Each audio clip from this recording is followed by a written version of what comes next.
1553년 9월 런던 교회 그리니치에서 잉글랜드의 국왕 헨리 8세와 왕비 엠블린 사이에 귀한 공주가 태어났으니 헨리 8세가 그의 모친의 이름을 따서 지은 공주의 이름은 바로 엘리자베스 튜드였습니다. 앞서 헨리 8세는 자신의 뒤를 이을 아들이 필요했기에 이미 노쇠하여 더 이상 아이를 낳기 어려운 전왕비 아라곤의 캐서린과 7년간의 혼인 무효 공방을 벌였고 교황청과의 단절과 국교의 설립까지 불사한 끝에 결국 캐서린을 내쫓음으로써 그녀의 시녀였던 젊은 엠블린과 재혼한 것이었는데요. 그러나 엠블린마저 아들이 아닌 딸 엘리자베스를 낳으면서 헨리 8세는 크게 실망했으나 앤이 궁극에는 아들을 낳을 것을 기대한 만큼 캐서린과의 관계에서 낳은 그의 첫 자녀 메리와 마찬가지로 자녀 엘리자베스에게도 점차 애정을 드러냈는데요. 나아가 그는 1533년 계승법을 제정해 엠블린을 왕국의 합법적 왕비라 선포하는 한편 그녀가 낳은 엘리자베스를 제1왕위 계승권자로 지정했고 캐서린이 낳은 메리는 사생아로 신분을 격화시켜 엘리자베스의 시종을 들게 하기도 했습니다.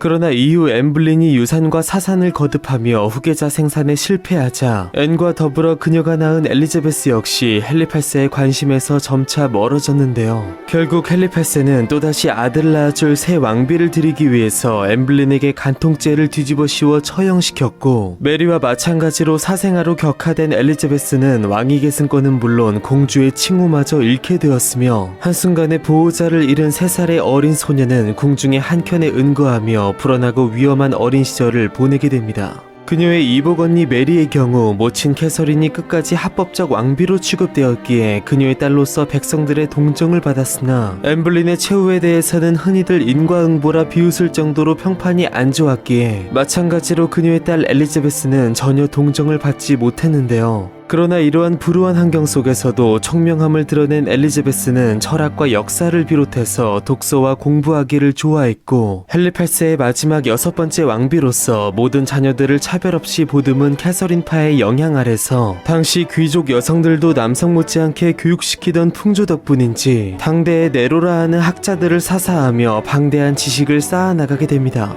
특히 캐서린파는 사생아가 돼버린 그녀의 의붓자녀 메리 엘리자베스와 그들의 아버지 헨리 8세의 관계를 회복시키는 데 앞장섰으니 1544년 제정된 의회법을 통해 헨리 8세는 메리와 엘리자베스를 여전히 적자로는 인정하지 않되 공주의 신분을 회복시켰고 그들의 왕위 계승권도 회복되게 됩니다. 그렇게 엘리자베스가 어느덧 14살의 숙녀가 된 해인 1547년 말년의 왕비의 조언을 받아 메리와 엘리자베스의 왕위 계승권을 회복시켜준 부친 헨리 8세가 향년 55세의 나이로 사망했고 엠블린의 뒤를 이은 세 번째 왕비 제인 시모가 낳은 이복동생 10살의 에드워드가 뒤를 이어 에드워드 6세로 즉위하게 됩니다. 한편 남편을 떠나보낸 왕비 캐서린파는 사별 후 얼마 지나지 않아 결혼 전 그녀의 구혼자였던 토마스 시모와 재혼했고 캐서린을 사실상 친어머니로 여기던 엘리자베스는 자신에게 관심과 사랑을 주는 그녀의 곁에서 함께 살아가며 행복한 시간을 보내게 되는데요. 한편 권력에 대한 야심이 있던 토마스 시모어는 자신의 아내인 전왕비 캐서린파의 권세도 부족했는지 왕위 계승권이 있는 자녀뻘의 엘리자베스에게 추근됐고 이미 자신의 조카인 에드워드 6세가 왕인데다 형 에드워드 시모어가 섭정직에 있던 만큼 그 역시 엘리자베스를 유혹함으로 왕위에 한 걸음 다가서려 했는데요. 엘리자베스 역시 미남에다 매력적인 토마스의 유혹에 이끌려 부적절한 관계를 가졌던 것인지 곧바로 추문이 났고 당시 임신 중이었던 캐서린파는 둘의 관계를 알고 충격을 받는 속에 엘리자베스를 급히 다른 곳으로 보내게 됩니다.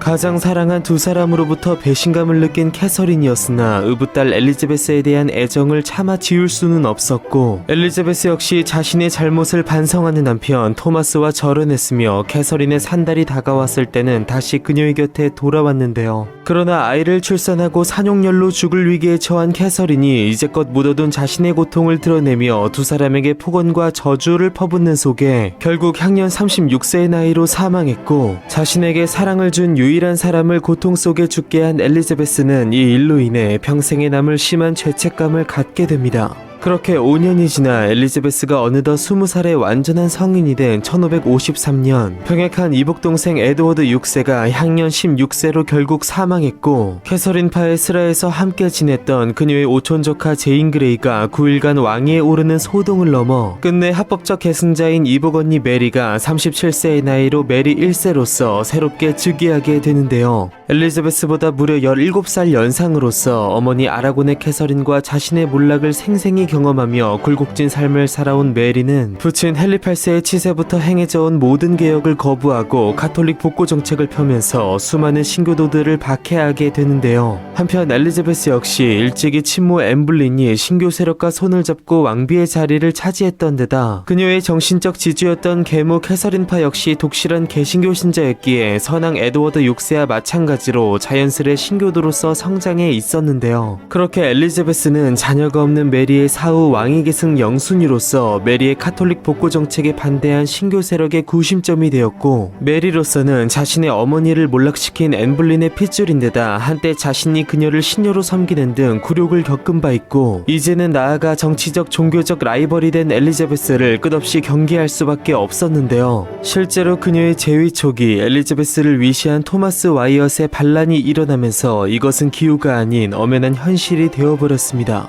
이 사건으로 인해 런던 탑으로 압송된 엘리자베스는 무려 넉 달간 감금되어야 했으나 본인 스스로 자신의 혐의를 적극 부인한 데다 증거가 없었고, 메리가 적자녀가 없는 상태에서 그녀를 죽일 경우 대안이 있는 것도 아니었으며, 무엇보다 엘리자베스가 자신을 교묘히 카톨릭 신도인 양 위장했기에 가까스로 살아남을 수 있었는데요. 그렇게 온갖 우여곡절 끝에 풀려난 엘리자베스는 최대한 정쟁에 휘말려들지 않기 위해 지방에 집거하며 후위를 기약하게 됩니다. 그렇게 다시 4년이 지난 1558년 카톨릭의 부흥을 꿈꾸며 스페인의 왕 펠리페 2세와 결혼했으나 이미 노쇠한 데다 조기 폐경이 온 까닭에 두 차례 상상 임신만 했을 뿐 끝까지 아이를 갖지 못한 메리 1세가 향년 42세로 사망했고, 그녀의 이복 여동생 여왕의 유일한 혈육이자 하나 남은 유일한 계승자인 25살의 엘리자베스가 그녀의 뒤를 이어 잉글랜드의 왕위에 올랐으니 그녀가 바로 잉글랜드 튜더 왕조의 마지막 왕으로서 약소국 이었던 영국을 해가 지지 않는 나라로 발돋움시키게 되는 전 세계 역사상 가장 위대한 여왕 엘리자베스 1세였습니다.